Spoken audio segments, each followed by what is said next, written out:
Hello mga kaibigan, kumusta kayo? Ngayong umaga, yung asawa ko naman nagagawa ng almusal niya. Dito siya, nagluluto siya. Very serious. Ayan, nagprito siya ng egg. Ayan. Hindi siya tumitigas kaagad yung luto niya kasi mahina masyado yung apoy. So, slowly. So, yan. Ayan siya. Ngayon, nag-aano yan siya nalagay ng almusal niya kasi pensionist naman siya. Pero nung nagtatrabaho pa siya, ako yung nag-asikaso sa kanya pag almusal at saka baon niya. Tapos bago ako umalis sa trabaho. Pero ngayon, pensionist na siya, siya na lang. Ako yung umaalis sa trabaho, siya tulog pa. Ayan. 2 egg, gerora niya. Scramble. Norwegian ako. Tapos magprito siya ng bacon. Mga ano man sila kasi dito, sanay sa ano ba? Sa trabaho. Mga independent sila. Kasi pag 18 years old nila, iwalay na sila sa kanilang magulang.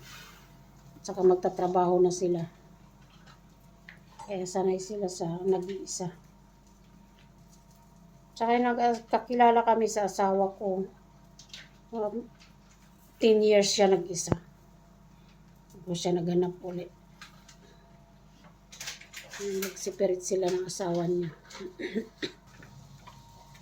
So, ayan ang bacon. Ginagawa niya.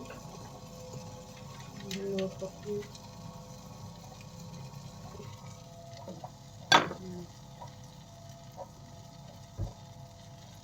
Masyadong mabusisi kahit paglagay flat na flat, form na form. Ayan. 10 o'clock. So 9:30 kami nagising.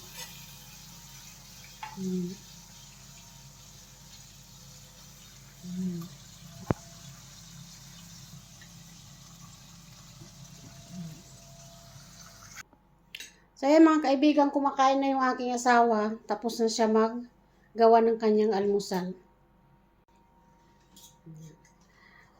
Egg with bacon and tomato. Yan. So ayan mga kaibigan, may sarili niyang sikap yan. Tapos mayroon siyang juice. Nagawa na siya ng kanyang kape. Ayan. Ako naman magawa na ako ng sa akin. Aking cracker oats. Tsaka saging.